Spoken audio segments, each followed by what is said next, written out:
कहा मजमून में अंग्रेजी बहुत नहीं है, मुझ में अंग्रेजी बहुत है। तो अच्छा, अब कमबख्त दूसरा मजमून लिखा अंग्रेजी में, उनकी मौत। अब ये तो मौत पे एंड होता है, वो मौत के बारे में है, तो उसमें कमबख्त में अंग्रेजी में उर्दू बहुत हो गई। तो ये एक मसला है, ज़ाहिर है कि इमिग्रेंट लोगों का ये मसला है। तो उसका अच्छा वक्त का ख्याल रखना चाहिए।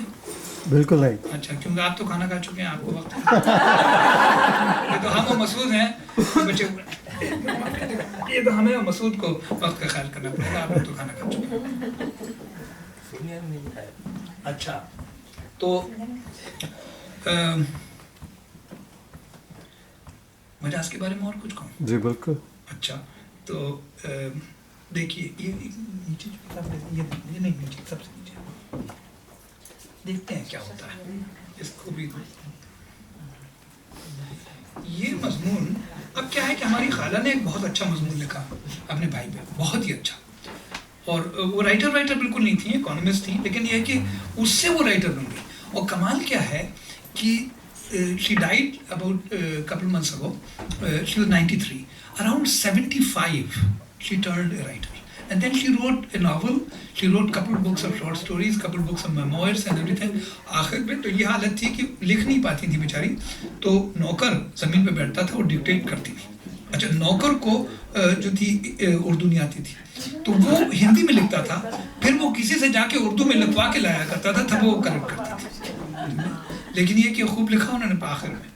तो सलमान साहब, जहाँ मौका मिले, हाँ। वो जो शेर एक आपने मजाज साहब का पढ़ा था, वो मंजिल वाला, क्या अच्छा शेर है ना। हाँ। इतना उम्दा शेर है, क्योंकि ये जो है ना कि आमतौर पे लोग राय देते हैं, और हम कमबख्त भी ऐसे हैं, हम राय मांगते भी हैं लोगों से, क्या करूं, अरे क्या बताएगा वो, क्या करे, उसको कमबख्त को खुद ही नहीं पता क्या करे, समझे।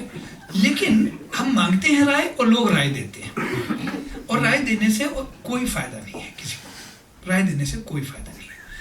क्योंकि आदमी, आप राय देते हैं साहब कि मैं टोयोटा लूँ या होंडा, आप कहते देखो तुम टोयोटा लो, टोयोटा बहुत बेहतर है। अब आदमी कह रहा है तो इसने मेरी तो होंडा मारी दी कमबख्त में। तो एक मुश्किल मामला है, राय वाय से कुछ नहीं होता। तो इस पे जो शेर है इनका कि हाउ, ये है फिराक साहब का है जैसे कि आए हैं समझाने लोग हैं कितने बेघर दीवाने लोग, कोई चारा साज होता, कोई हाँ, तो वो बात है कि ये कहाँ की दोस्ती है कि, तो इस पे शेर है, लेकिन कितना उम्दा शेर है कि बताने वाले वहीं पर बताते हैं मंजिल, 1000 बार जहाँ से गुजर चुका हूँ। The solution may be the same, but it has not worked for me. I have not found it. I have not discovered it. I have not felt it. एक बार डोनाल्ड विनिकॉट नाम के एक चाइल्ड एनालिस्ट थे, paper दे रहे थे कहीं, तो उन्होंने कहा कि and then I discovered such and such thing. तो ऑडियंस में से किसी ने कहा but Freud wrote this in 1915। तो जवाब कितना अच्छा दिया विनिकॉट ने, कहना Freud discovered it in 1915, I discovered it last month. सच बात है। अच्छा, ये देखिए, ये उल्टी तरफ से चलता है मजमून मजाज पे। ये अंग्रेजी में है, लेकिन ये कि it go into Urdu. The ऐसे that the great poet Asrarul Haq Majaz's sister Hamida Salim wrote on her brother's life and death is an immortal contribution to the pantheon of Urdu literature. ये वो मजमून है इस किताब में जो मैं आपको दे रहा हूँ।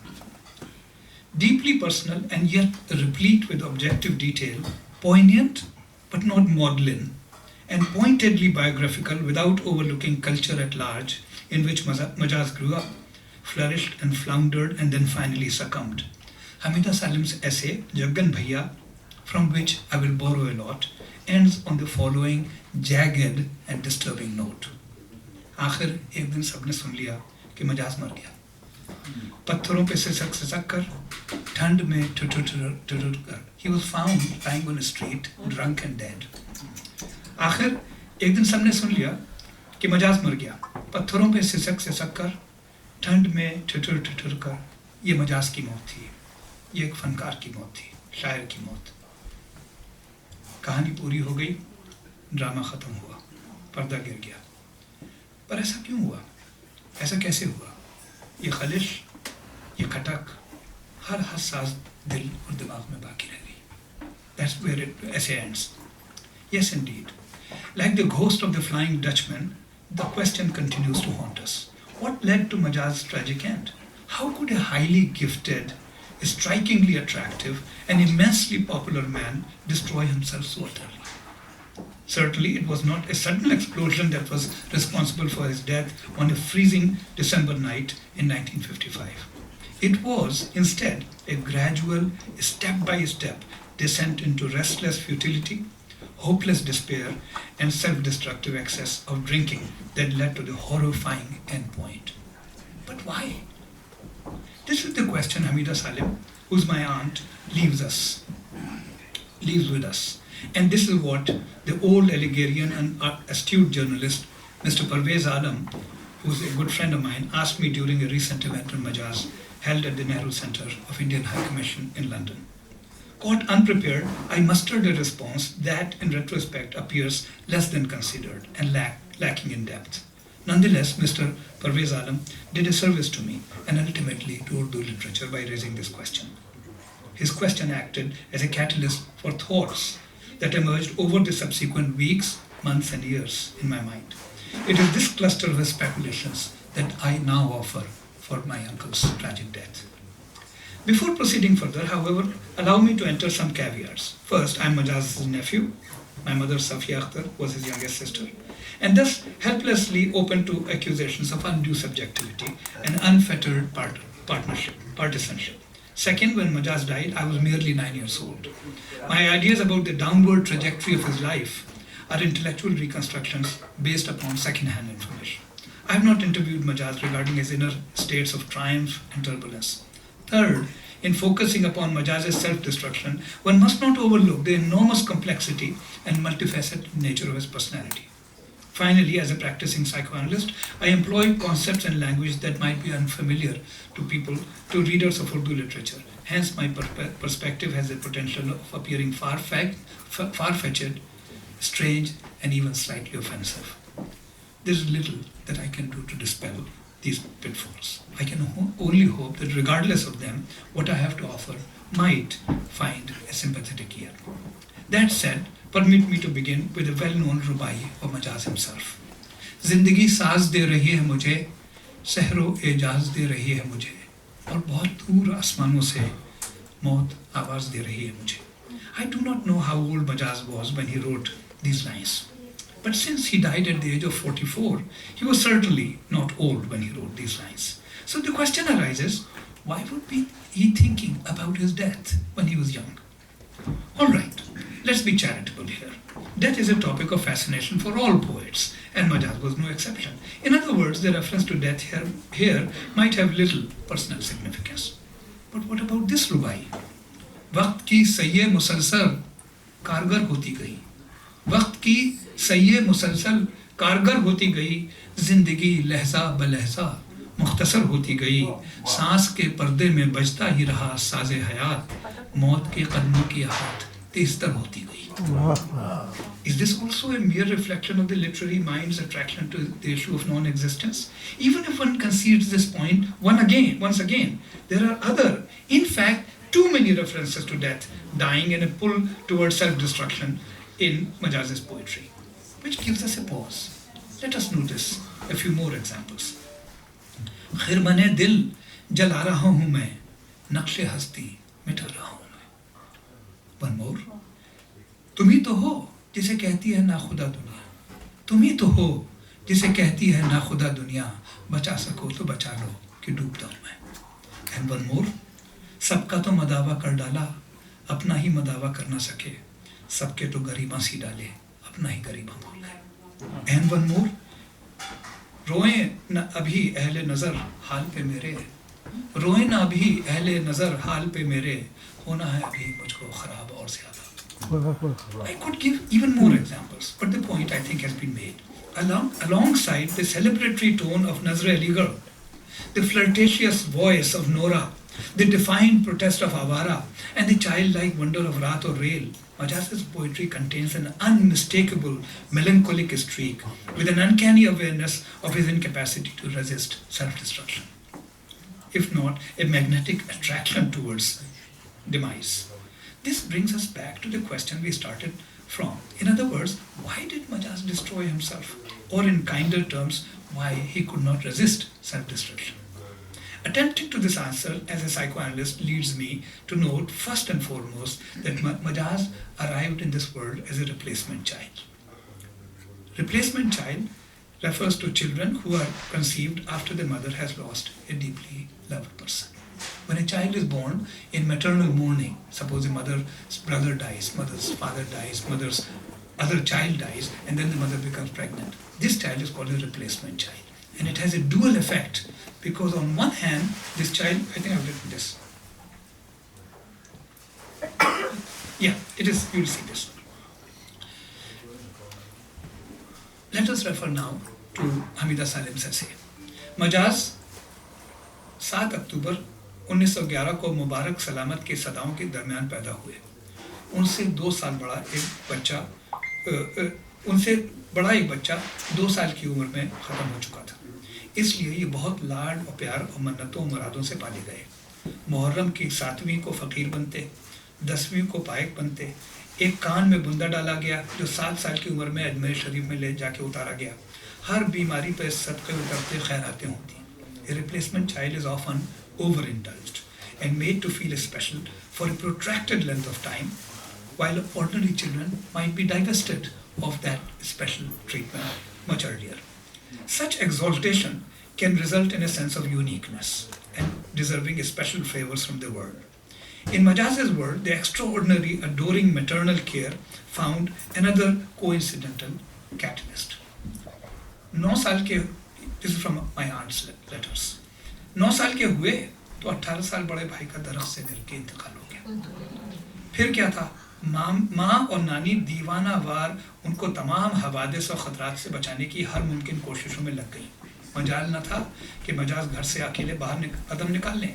हर वक्त 9 साल की उम्र में से एक नौकर उनके साथ रहता था. उम्र के आखिरी दिन तक कोई सुबह ऐसी ना गुजरी जब माँ ने उनके लिए 2 रकात शुक्राने की नमाज ना पढ़ी हो. अब से 6-7 साल तक 2 आने रोज़ उनके सरहाने रख दिए जाते थे जो सुबह खैरात कर दिए जाते थे. गर्ज़े की उनकी हर सांस के साथ माँ की दुआएं वाबस्ता थीं और हर कदम के साथ माँ की तमन्नाएं और आरज़ुएं थीं. Such overprotectiveness has a dual effect. On the one hand, it fuels a princely self-image in the child. He feels superior. He feels above others. On the other hand, this amount of protectiveness deprives a growing boy of confidence in his prowess to negotiate life and deal with life's big and little challenges. It can unwittingly convey to him that he is somehow fragile, that somehow he is weak, somehow the world is full of dangers. Maternal anxiety of such proportions can paradoxically sow the seeds of weakness, while on surface treating the child as special. The replacement child phenomena, too, is a double-edged sword. Such a child is overindulged and treated as special on the conscious level. But at the unconscious level, he is treated as worthless. For after all, he is not the one who has died and left the mother in mourning. Under these circumstances, the child develops a split self-image. Unique, special, charming, and great on the one hand, and anxious, weak, and worthless on the other.